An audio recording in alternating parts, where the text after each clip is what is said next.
everyone. My name is Megan and this is Quinn. Hi. And today we're going to show you some activities that are calming.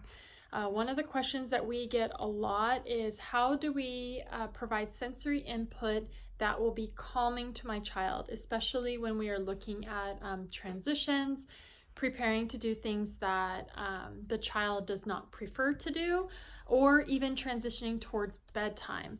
So we look at calming activities. So today we're going to go over joint compressions and some proprioceptive input activities.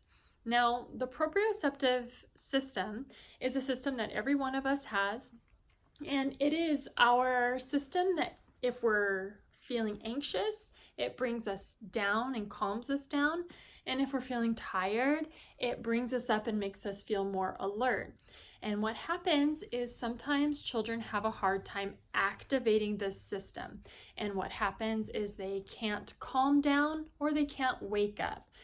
So these activities are going to turn on that proprioceptive system and allow for your child to be a little bit more calm and regulated. So the first thing we're going to do is I'm going to show you how to do joint compressions. And you're going to have to forgive me because we are our own camera person. So when you are doing joint compressions, you always want to only work in one segment at a time. So the shoulder to the elbow would be one segment, the elbow to the wrist would be another segment, and then even within the hand, one joint at a time.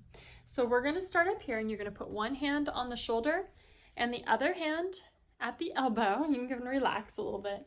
And I'm just going to push up at the elbow. So my bottom hand is pushing up. You can relax. And I'm just going to push into this hand. So the most important thing to know with joint compressions is you are never pulling. So I would not pull his joint down. I'm only pushing in. And I just push up. And I like to do it about 10 times. Does that feel good? So I count 1, 2, 3, 4, 5, 6, 7, 8, 9, 10. And I count out loud because it becomes part of the routine, part of the ritual that you establish with your child. And then I move down and I do elbow and wrist. So I'm going to hold, and then my other hand is just above his elbow. And I'm just going to push up. 1, 2, 3, 4, 5, 6, 7, 8, 9, 10. So I am pushing this direction towards his elbow. So I am pushing upwards. And then you come down. I'm going to twist you a little bit so we can have a better look on this one. Okay. So what I typically do for the wrist is I just hold their hand just like this. And I put my other hand right on the other side of the wrist. And I just push my two hands together. 1, 2, 3, 4, 5, 6, 7, 8, 9, 10. And now can you move a little closer with me? So I want to show them real careful in here that's perfect. So then when you get down to the fingers, you can actually push into each little joint. So my hands are on either side of the little tiny thumb, and then either side of the little tiny thumb. And then you come here to the first knuckle. The same thing. Little tiny joints. And I would do 10 of each.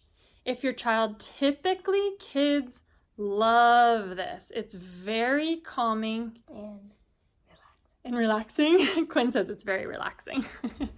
And I just go down. And what you'll find is it can become a time that you can spend some quality time with your child, because they typically will show you, it's okay, the camera's perfect right where it is. Okay, so that's the hand. And then what I typically do is I follow it up with some deep input, and I'm just squeezing like a little massage. I put some pressure through what I just did, and I work my way back up. Can you come down a little lower? Come down low, so we can keep your arm in the picture. There we go. And I just provide some input.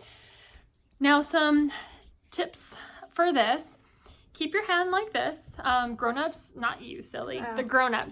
Grown-ups are very strong, and what you don't want to do is hold on to the arm with this kind of grasp, because it's possible that you could do it too hard and accidentally hurt them. If you keep your thumb on the same side, then when you are squeezing it, it's generally just the right amount of input, and you can just go up and down.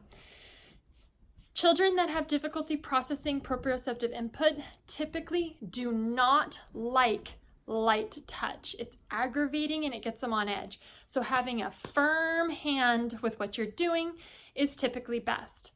Now, I would move from one arm and I kind of keep myself grounded on them. I make sure I keep touching them. Now I'm gonna have you scoot on over.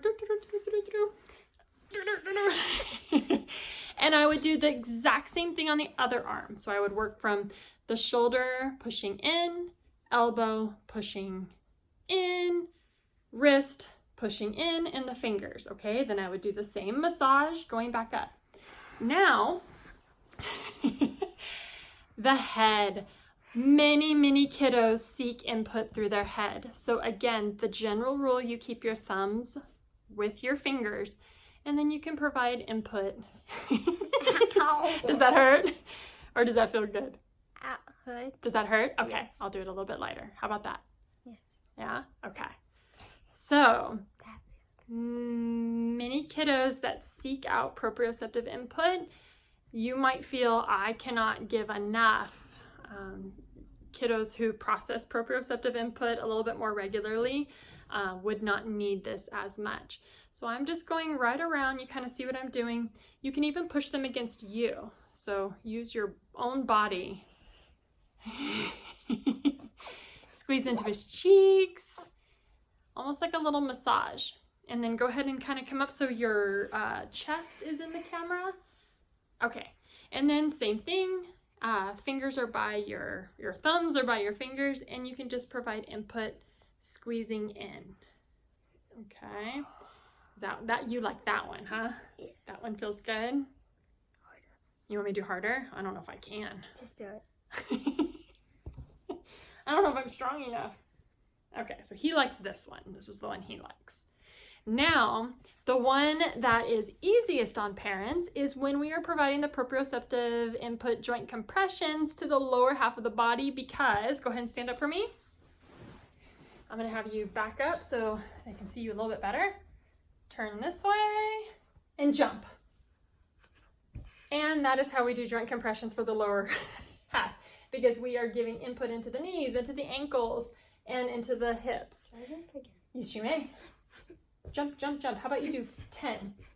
If you have a trampoline, this would be a really good time. One of the things we would do is what are called power jumps. Here, turn towards me. And, okay, ready? Jump. And I actually lift him up a little bit. 1, 2, 3, jump. And then I kind of just let him go back down. Go ahead, 1, 2, 3, jump. And then he is holding onto my thumb, and I am holding onto his wrist. And when he jumps, I'm also providing all that great input into his arms again. Because if he is not actively holding on to me, he will not, he'll be like, it won't work. He won't jump. Ready, jump? Okay, now, the one last thing, go ahead and sit down, and I need your foot, please. Your stinky foot.